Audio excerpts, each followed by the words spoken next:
तुम्हें इस जालिम माशरे के सामने तना छोड़ दिया। मैंने अपनी रुसवाई के डर से।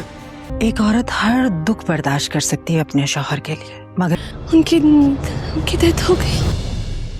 ये उसके सब्र की आखिरी हद होती है। अपने शौहर को किसी दूसरी औरत के हवाले करना।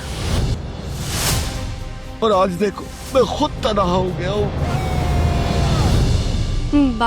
बाबा साहब का एक्सीडेंट हो गया था और शकील साहब ने जो समरीन के साथ इकबाल को देख लिया था, तब से ही उनके जहन पर यह बात सवार हो गई थी कि मरियम को अपने घर में रखने की वजह से मैं ये समझ रहा था कि ये मेरे लिए बदनामी का बायस बनेगी और इसी वजह से मैंने उसे घर से निकाल दिया। लेकिन आज वही सब कुछ मेरे अपने घर में हो रहा है। इसी बात की टेंशन में उनका एक्सीडेंट हो जाएगा और उनकी मौत वाक़या हो जाएगी। समरीन बेगम को जैसे ही ये बात मालूम होगी कि उनके शौहर इस दुनिया से जा चुके हैं, तो वो खुद को कभी भी माफ़ नहीं कर पाएंगी, क्योंकि उन्हें ऐसा ही लग रहा होगा कि शायद इकबाल के साथ शकील साहब ने उसे देख लिया था और इसी बात का सदमा वो बर्दाश्त नहीं कर पाए और इस दुनिया से ही चले गए। उधर ही दूसरी तरफ अनाबिया की शादी भी शावीज के साथ नहीं हो पाएगी। बाबा साहब के जिन्होंने उस दिन अपनी बेटी अनाबिया को घर से रुखसत करना था, वो तो खुद ही इस दुनिया से हमेशा के लिए रुखसत होकर चले जाएंगे।